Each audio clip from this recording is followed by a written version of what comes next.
Hey guys, welcome back to Jessen Reads Romance. I'm Jessen, and today I'm going to be doing another weekly wrap-up, this time for the second week in June. I read a lot of books this week, so I have a lot to talk about. I have a couple rereads that I'm probably just going to kind of skim over because I've talked about them before. So let's get started. Recently, I've been kind of binging Serena Ackroyd's motorcycle romance series. I think it's called Dark and Dirty Sinners. If I'm not mistaken, it's like the Sinners MC, Satan Sinners MC. Cliche, I know. But I talked about Nyx a couple weeks ago, and then I talked about Link. And Link I loved so much better. That was book 2. So I decided to jump directly into book 3, which is Sin. And Sin was so beautiful. It was such a different romance. Like, I really do like how Serena Ackroyd can tell different stories, and I'm glad that they were so different from Nyx because I really didn't enjoy the relationship between Nyx and Julia, and Link and Lily were amazing, and Sin and Tiffany were just as amazing as Link and Lily. And we actually get to see a lot of Link and Lily in there because there's kind of an overarching plot going on with this series. So there's still some things that need to be wrapped up for Lily's story, and we get a continuation with that. We do get to see Link and Lily progress in their relationship even more, and I love that part. I will say I'm not a huge fan of Serena Ackroyd doing multiple point of views. I've said it before, I'll say it again, but the reason why, I don't know if I've ever explained it, or at least not recently, the reason why I don't like multiple point of views is because I feel like it takes away from the story of our main couple. I'm invested in the couple. I want to stay with my couple. The occasional additional point of view chapter, I don't mind if it really does serve the story, and there were a few in here and I didn't mind them. But Tiffany and Sin actually kind of met because Tiffany was hanging around the clubhouse. She comes from a very wealthy family. She was just kind of like slumming it, and she went to their clubhouse and she ended up by meeting Sin.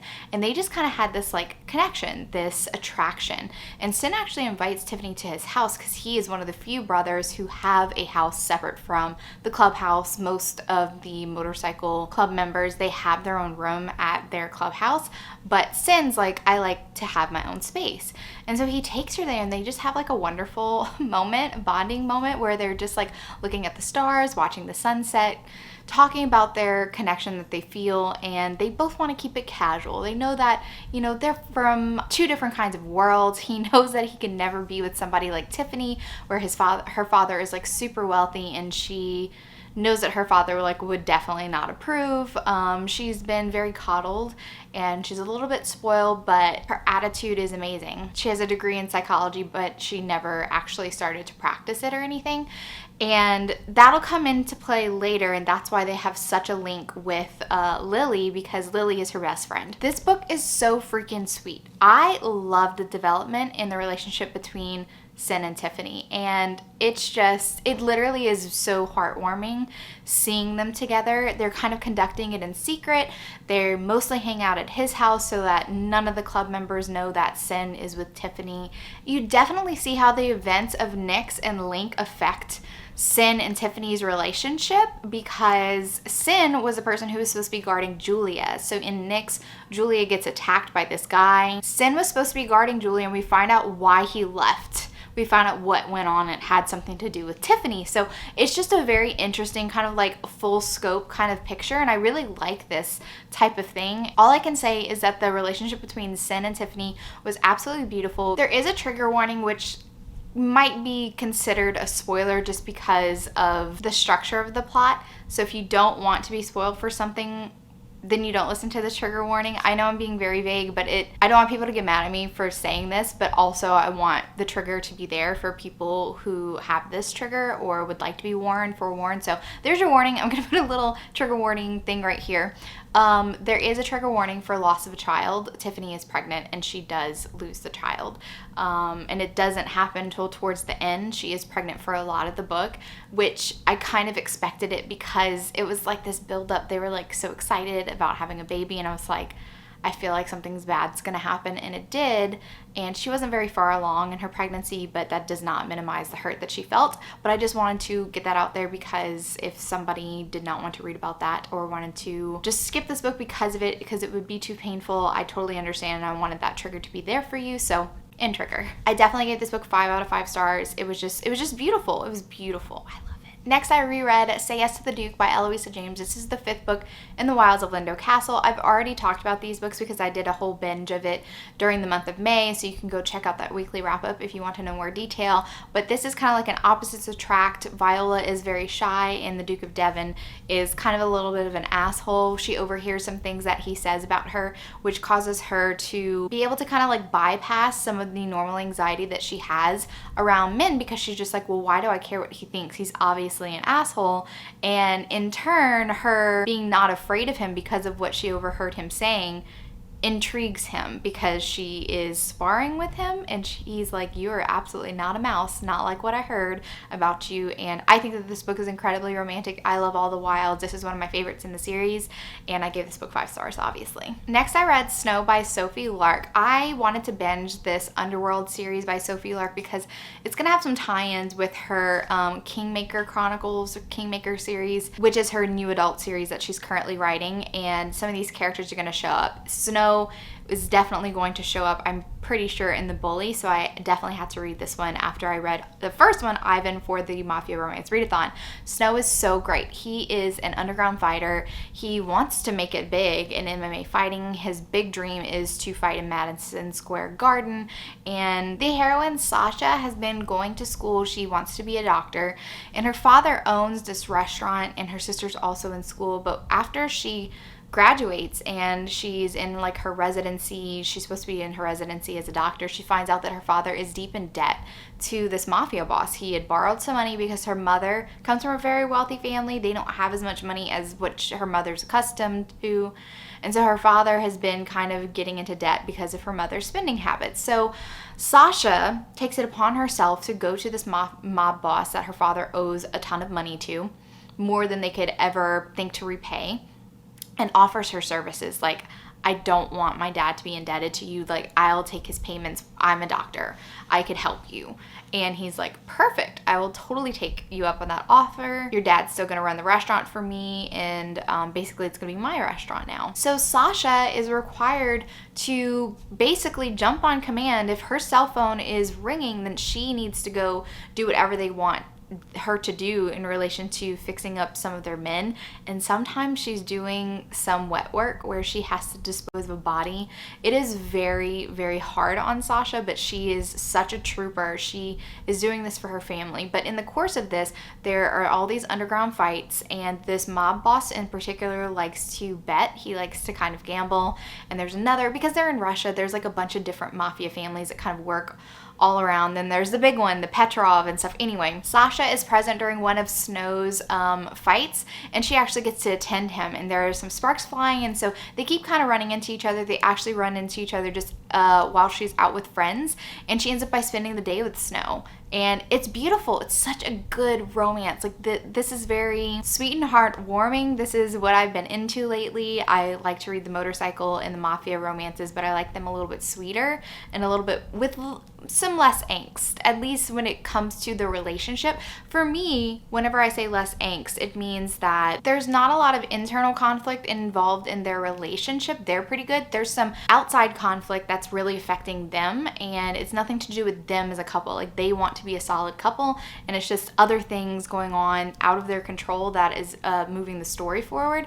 And I prefer that type of angst. I don't particularly love angst when it has to do with the actual relationship between the couple.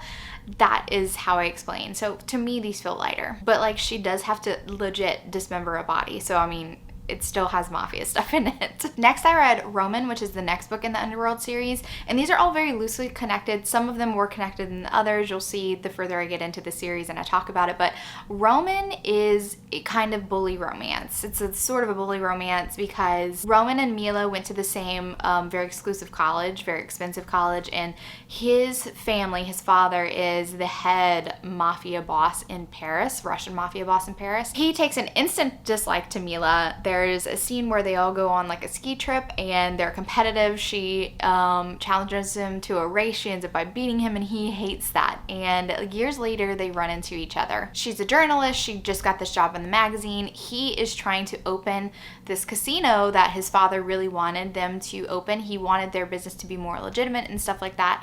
less to do with like the seedier sides of mafia business. Mila's boss assigns her to go look into Roman, and you can tell that the boss wants like dirt on Roman, and she's like, he doesn't really like me, we know each other, but like we don't get along. And her boss is like, I don't care, make him give you a tour, see what's going on, write me up the pieces and stuff like that. And so she's kind of like sneaking around trying to see what's going on because Roman's, you know, has to pressure some people for some permits and stuff like that.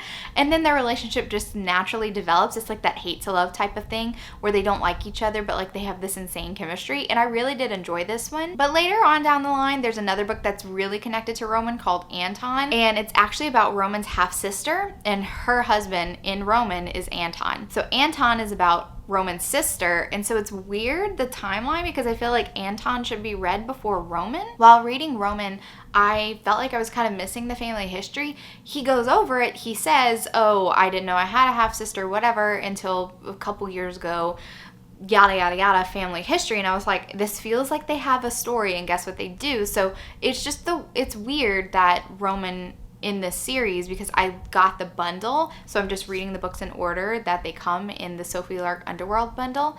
It's weird that Anton doesn't come before Roman. I gave Roman 4 stars because I wish it was a little bit longer.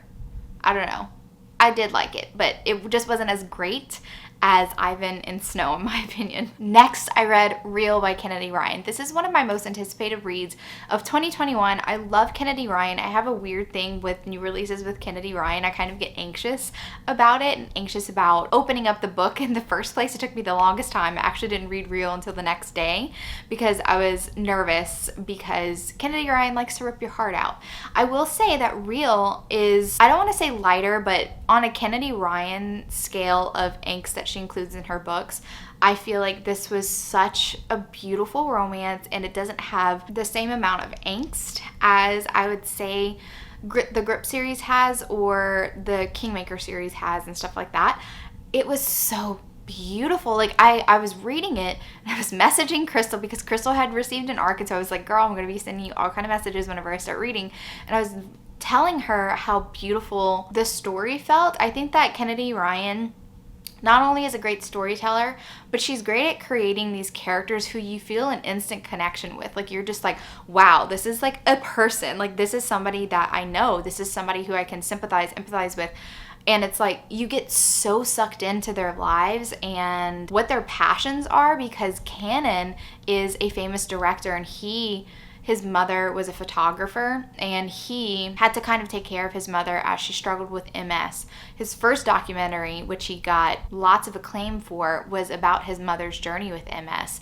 And it was such a personal thing for him, and he likes to tell stories that he feels like are very important, stories that aren't being told, just like Black creatives who their stories are being forgotten, and he's going to find them and he's bringing them to the spotlight, and he's making these huge motion pictures with him. And so he has like these pet projects that he kind of has to save up for. He does like a couple action movies so that he can appease the studios and stuff, makes like some blockbusters, but then he gets to make his passion projects, and I really love that. And like his motivation, his relationships with his partner and stuff like that, it's just so good. And I'm like so invested in Cannon as a person. Like I'm invested in this single character by themselves, separate from the relationship, separate from the romance. And that's the magic of Kennedy Ryan, because she does it with a lot of her books. This is how I feel for a lot of the characters. And then we have Neva, who is a Broadway understudy. The book opens with kind of, I don't want to call it past trauma, it was some drama that went on with her family.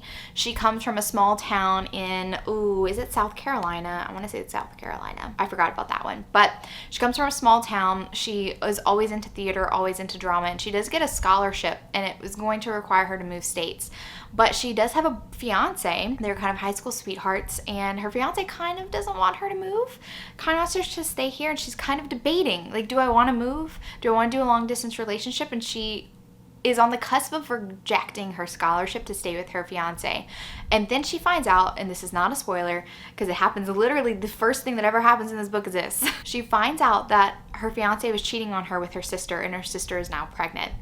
She is heartbroken because she and her sister were very close. And she feels even more betrayed by her sister doing this to her than she does by her fiance. She just cannot believe that her sister would do this. There's a bit of jealousy going on with her sister. Neva thinks of her sister as like the more beautiful one, and we find out later that the sister was like, well, you are kind of like uppity and you think you're better than us and stuff like that. Everybody wanted you and I just wanted something of yours type of thing. And so that's very heartbreaking, but it does push her to take the scholarship and move away. But the thing is, she doesn't want to come back home. She doesn't want to see her sister. The problem is her sister needs her mother's help. So this affects the relationship between Neva and her mother. Her mother doesn't like to fly, so she can't go to Broadway and watch her perform when she does get tapped to play the lead role because she is an understudy, and the actor that she studies under is going on vacation because the show's been open for multiple weeks and stuff like that. Neva finally gets to make her like kind of debut, and her mom can't make it. She also had knee surgery and stuff like that. So it's just like, it's so heartbreaking because Neva wants to have that relationship with her mom again. She's still very hurt about her sister. They haven't talked in 10 years. And it feels a little bit lonely because it's like, this is where she is starting to kind of see the fruits of her labor. She gets to actually be the person that everybody's watching on stage, and this is where their connection starts happening. Cannon has this friend, Monk, and he is a composer. He does a lot of the scores for Cannon's movies, and he had previously met Neva. Monk had previously met Neva, and he was like, hey, I have some tickets. We're in New York right now. He's scouting like locations for his next movie that he's going to tell about this jazz singer called Desi Blue, who has been just forgotten, and he's going to tell her story, and he's struggling to cast the role of Desi Blue. So they go to Neva's performance, and Cannon is captivated. He's like, she has the light that I'm looking for. She has that indescribable element that has been missing from all of the actresses that I have been trying to cast, but they're just not right, and she is right. This unknown person. And so he fights to have Neva as the lead role for his movie, An Unknown Person. And there is this instant attraction with them. It feels like soulmates. Like, if there's one thing that I think is pretty constant with Kennedy Ryan's writings, it's that the instant that the characters meet, they're meet cute. It is such an intense scene to where I feel like the stars are aligning, and this is like angels are singing because these two are soulmates, and you can tell that it's like something is different about this like inane conversation that they're having. They're not even conversing about anything important, but you can tell that these two just fit together. She's so good at writing that. I've never read another author who is as good at writing chemistry between characters who just meet. It's amazing. It's phenomenal. So it's a little bit of a forbidden romance because Cannon had a past relationship with one of the actresses that he was directing the movie for, and it was a big thing, and so he's like, I can never do that again. But now he has this attraction to Neva, and Neva's like, I don't want to get involved with my director and producer because everyone's going to think I got the part because I'm sleeping with him. So it's like they're staying away from each other, but there's so much chemistry between them. It's hard, and so eventually they kind of give in, kind of conduct a secret relationship. Neva has been diagnosed with discoid lupus, and it is a manageable chronic illness, and she's been managing it through diet and recommendations from her doctor and stuff like that. And she is sort of hiding her diagnosis from Cannon, from the producers and the studio and whatever. She's disclosing everything, like she says, like she has a skin condition, a scalp condition, and whatever, but that it's all manageable and whatever, but she never puts a label on it. So her dealing with that and the anxiety that being on location shooting a movie that requires you to give it your all, that becomes a main, I don't want to say conflict, but it becomes a pivotal point in the book. And it was just beautiful. I absolutely loved it. This book was phenomenal. 5+ stars. It was everything I ever wanted it to be. And normally with Kennedy Ryan, I feel like I get in book slumps after it.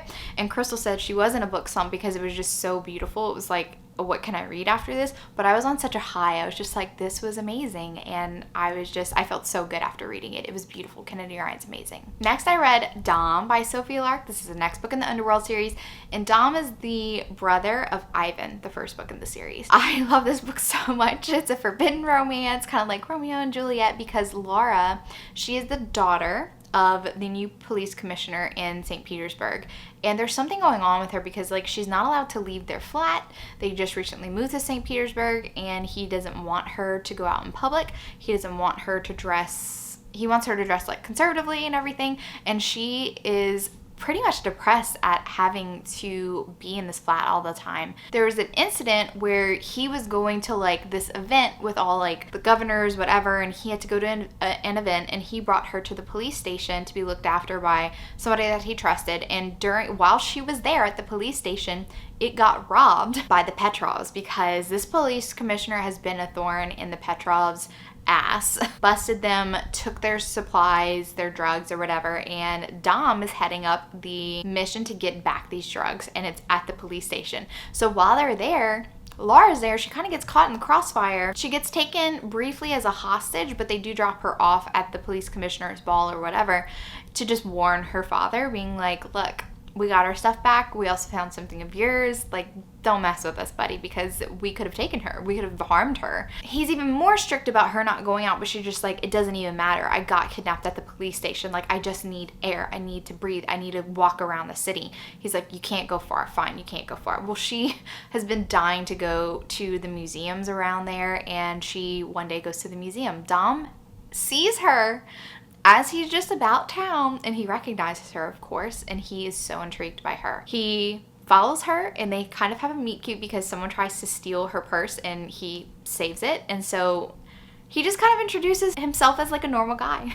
She doesn't know that he's part of the group that kind of kidnapped her. He is already enamored of her. She's an artist, and he's intrigued by her artwork, and you can just tell that these two click. It's such a sweet romance. I love this book so much. 5 freaking stars. I loved it. Next, I read Anton by Sophie Lark, and like I said, Anton is connected to Roman. Anton and Violet also kind of have like a star-crossed lovers vibe, because Anton, kind of like a bodyguard romance, because she is a secret mafia princess. She did not know. Her father and Roman's father had no idea that he had another child. Whenever he goes to London for like a mafia summit, he goes to this club that everyone's meeting at, and she's a singer there, and she is struggling to make ends meet. She frequently goes to the London Underground to play and get tips and stuff like that. Victor totally recognizes her as, you look like your mother, and also you have my eyes type of thing.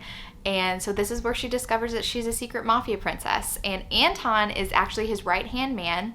He doesn't even come from like a family called like the Vors. Like, he doesn't come from higher up family, so he's never going to be a Vor, Anton, but he is as close to Victor as you can possibly get. But it's kind of forbidden for Violet and Anton to be together, so that's their romance. It was good, but I feel like maybe this was one of, Jen and I were talking, maybe this was one of the earlier books that Sophie Lark had written, and the timelines were switched. Like, Ivan and Snow and Roman and Dom feel like different levels of writing, and then the books that come after this feel like she's still finding her groove type of thing. So I did like this one, but it just wasn't as good, and so it was 4 stars. Then I reread Ruthless Creatures for the podcast by J.T. Gessinger. This is another mafia romance, unlike any of the other mafia romances that I have read. It is very sweet. I love this romance so much between Cage and Natalie. I think that they are so interesting. It's been 5 years since Natalie's fiance disappeared the day before their wedding. He went out for a hike, and he was never heard of or seen again. So 5 years later, he's legally declared dead. She has been in a deep depression for these past 5 years. Her friend Sloane is trying to be like, okay, he's gone. He's never coming back. You've got to move on somehow. They go out one night, and they see this really hot guy who Sloane, her friend, had previously seen at the grocery store. Sloane tries to shoot her shot, and this guy, Cage, totally shoots her down. And we can tell Cage is just like, his presence is a little bit sinister. And so we can tell that he's there for a reason, and he keeps bumping into Natalie. He is her new next door neighbor, and he keeps showing up where she is. And so we know that something's going down. I really love how open Cage is with Natalie, because Natalie quickly discovers that he's part of the mafia. He does not try to deny it. I also love how Natalie is quick to accept it, and he's like, this relationship has got to be conducted on the sly, because you could be used against me. You could be my weakness and stuff. This romance is so hot, so beautiful, so sweet. I loved it. 5-star reread, amazing. Next, I read Nikolai by Sophie Lark. I keep like switching between Sophie Lark's and like other books and stuff. And Nikolai, again, like I said, it feels like something that she wrote earlier in her writing career. It was good. The heroine Nadia, she's engaged and they live in New York City. She has a slight connection with Roman and with Violet. And she goes to St. Petersburg because she does have family there. And she goes to St. Petersburg, or is it Moscow? It's Moscow. Sorry. She goes to Moscow because she has family there. She's like never been to Russia before. And she finds out that her mother, who recently died, had these diaries. And so she's slowly translating them from Cyrillic because there's a Cyrillic alphabet. And so she's slow to actually translate the written Cyrillic words. But she's discovering that her mother kind of was in love with somebody else before she was in an arranged marriage with her father. When she gets to Moscow, she discovers that there's also a family feud between her family, her grandfather's family, and another prominent mafia family in Moscow. And she runs into this guy, Nikolai, who's part of the family. So it's like Romeo and Juliet. Except that Nikolai's father is encouraging him to be with Nadia. Nikolai is not absolutely privy to why his father wants him to do this, but Nikolai quickly starts falling for Nadia. And so it's a very sweet romance. We're just waiting for like the other shoe to drop. Why does Nikolai's father want him to be with Nadia? He of course feels terrible about not telling her, like, the way that I met you was pretty planned. And like her fiance is just like a total douchebag. She quickly dumps him and stuff. And there's a little bit of a mystery that goes in with this. It was overall an easy read, but again, it just was not as interesting as the earlier books in this Underworld series. So I only gave this book 4 stars. And I'm probably actually going to take a break from, I only have 2 books left in the Underworld series, and it's like, why not just finish the series? But The Bully releases next week. We're also going to have a live show with Sophie Lark, which is why I was trying to binge this series. But I also want to read some of her standalones as well. But I think that I've gotten what I need to get out of the Underworld series, especially with Snow. And I'll go back and finish the series later, but I need to actually pay attention to my June TBR because I have not been reading books in my June TBR. I read Steel by Serena Ackroyd, the next book in the Dark and Dirty Sinner series. I did not like this book. And I thought I would really like it because the main characters, Steel, who is a brother in the MC club, and Stone, who grew up in the club, was kind of part of the life. They had history. And there's lots of flashback scenes. I don't particularly love how the flashback scenes work because it's a lot of going from present day to scenes with them growing up or whatever. And something happened between Steel and Stone. Steel figures out something about his parentage that causes him to push Stone away. Stone doesn't understand, so she kind of moves away, starts to become a doctor. Rex, who is the president of this MC, funds her education to become a doctor. She's kind of expected to work for the MC a little bit. And everyone knows that Stone belongs to Steel, but he doesn't want to act on it. He wants to watch over her, but he wants her to get away from that lifestyle, this lifestyle. But they're forced to kind of come together. The plot of this book did not work for me. There was so much weird things going on, so many points of views. This book is where I'm like, this is why I don't like multiple point of views aside from my main characters, because I felt like the story included too many other perspectives about other things not to do with their relationship, which caused me to be like, this book wasn't even about them. This book was about other things. This book was about everything but them. I did not feel the chemistry between them. They weren't even in the same room together until halfway through the book. I was like, what the fuck is this? So I was pretty pissed about the points of views because it took away so much time that I could have been spending with Stone and Steel reconnecting.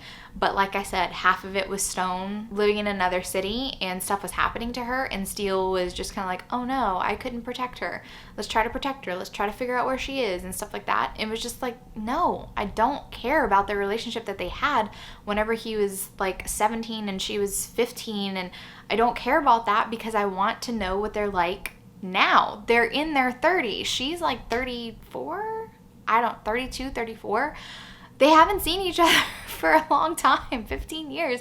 I need to see them actually connect together, not just because Steele's like, finally, I'm going to let go of the past and I'm going to claim her. That's great. Do you have any chemistry together? I don't know. Anyway, I gave this book 3 stars. I'm being a little bit generous because there was nothing particularly wrong. It was personal preference that I was just like, no, this book was not for me. It's my least favorite in the series right after Nick's, but for totally different reasons. Because there's nothing wrong with their relationship per se. I just didn't believe it. I didn't believe the chemistry.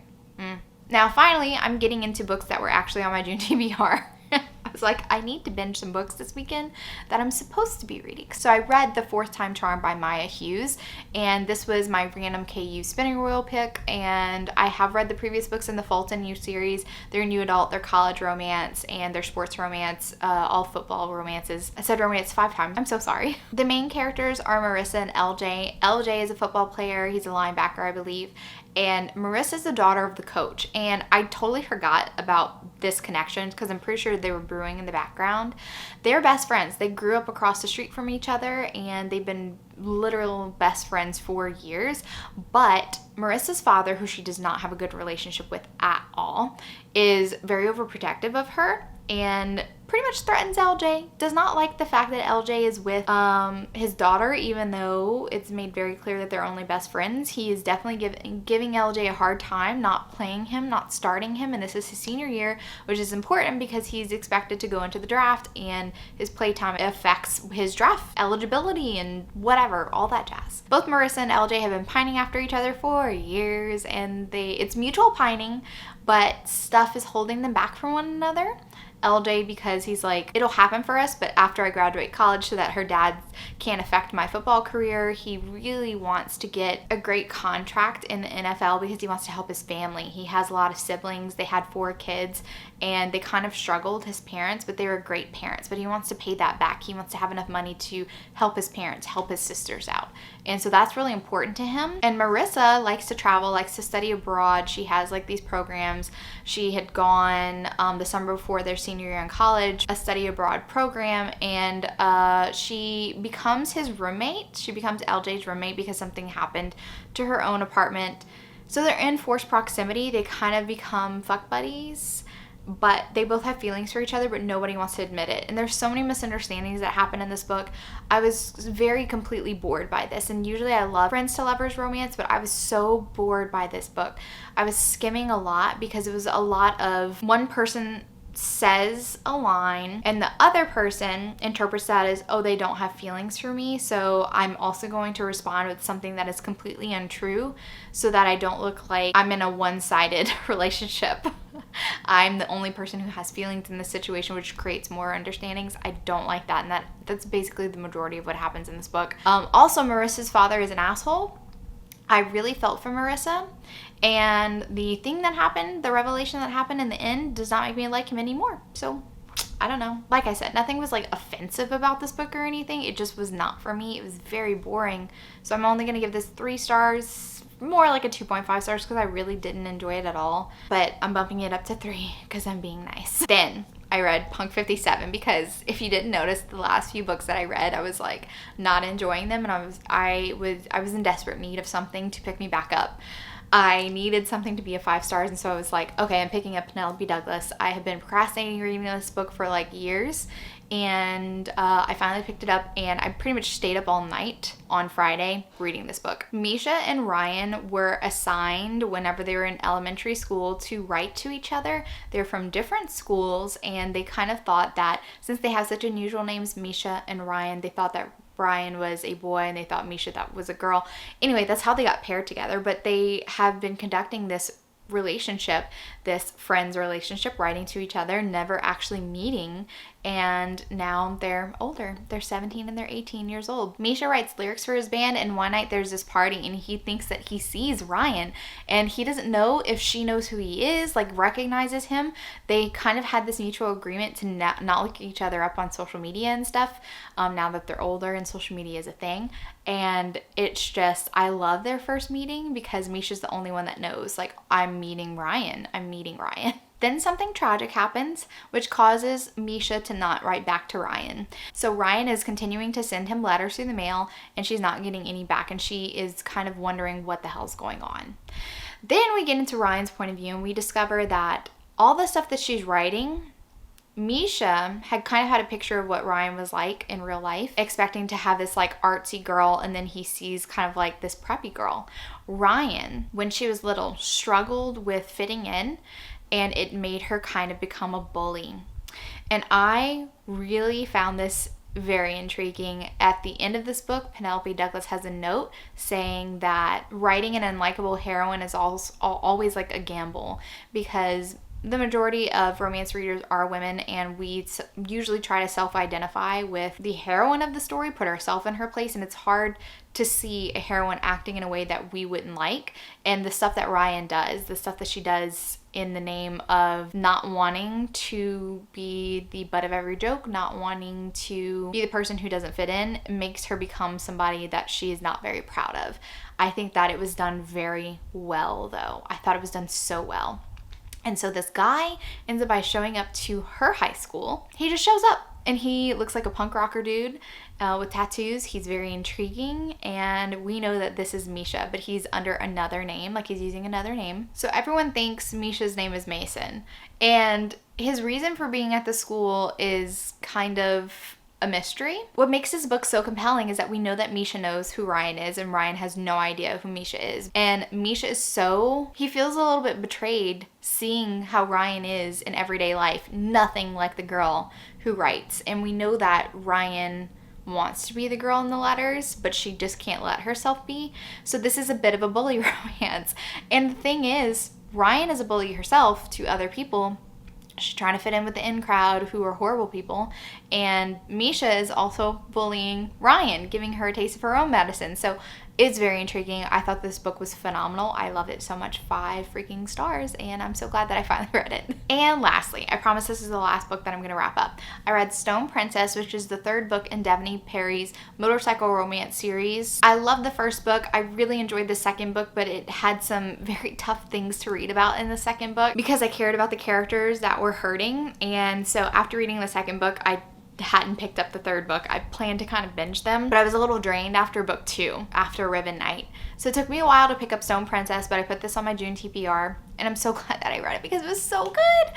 This romance is between Presley and a Hollywood actor. So Presley is a receptionist at this motorcycle garage. They do custom builds and stuff like that. Oh, and also this motorcycle club has disbanded. So they're not active. They don't actually do arms dealing or drug dealing or anything. They've been disbanded. And there's some events definitely that happen in the previous books that you have to know about, because there is a murder that happens in book 1. In Stone Princess, this is 5 years after the events of Ribbon Night, and there's a movie being made about this murder, and it's personal because it involves people that are connected with our main characters. And Presley has recently been left at the altar. That's like the last scene of Ribbon Night.